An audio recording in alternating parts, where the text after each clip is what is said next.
Hai, Khairul Amin pun petik cili. Saya pun nak petik cili jugalah. Let's go! Inilah hari yang paling bermakna bagi seorang petani macam saya apabila penat jerih selama 3 bulan dari benih hingga kita dapat tuai depan mata kita sendiri. Sebelum tu, saya nak bagi pesanan ringkas buat sahabat-sahabat kat luar sana. Sekarang ni musim panas El Nino, jadi hati-hati guys. Siapa yang berkebun tu, make sure pakai topi, minum air yang cukup, pokok pun kena cukup. Pemberian air pun kena bagi secara yang lebih banyak lah. Bagi waktu pagi jangan waktu petang. Jom kita mulakan. Nak petik cili ni mudah je, kena tengok daripada bawah, barulah nampak. Inilah kelebihan kalau kita pakai sistem para ataupun gantung. Nak petik dia senang je, kita angkat macam tu. Angkat je tangkai dia tu, cuma korang panggil ni cili ke lada. Kalau saya panggil lada besar merah. Lepas tu korang panggil apa? Cuba komen kat bawah. Yes guys, tuaian pertama.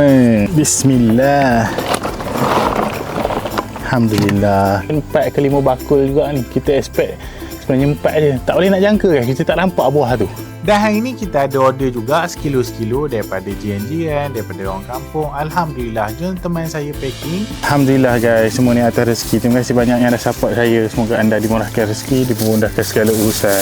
Jadi baru yang bermula untuk bertani, nak cari market, kita cubalah promote dekat kawan-kawan, jiran-jiran, kawan-kawan mak. Ini sehari 2 dah akan merah tau. Ini juga warna hijau. Jadi kita ada 2 produk yang kita boleh jual dekat kawan-kawan kita. Orang kat luar sana jangan lupa support kami sebagai petani. Alhamdulillah guys, so kita dah settle ngam-ngam. Kita punya bateri penimang kita habis. Alhamdulillah. Total 15 plastik. 15 plastik. Dosa 2. Cili merah ni masak apa? Ada orang kata buat sambal. Ada orang kata buat buat tocu. Sedap sangat belaka. Betul tak? Masak benda sedap. Macam-macam. Macam-macam Masuk lada je. Masak lada gitu je. Allah sedapnya. Sebabnya dia manis-manis kan?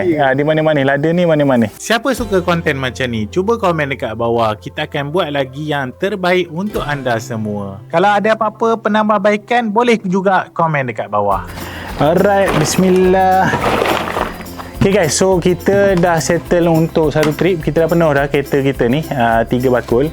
So lepas ni kita akan hantar lagi 3 bakul dekat bandar petang sekarang. Okay guys, jumpa lagi for next video. Bye bye. Assalamualaikum.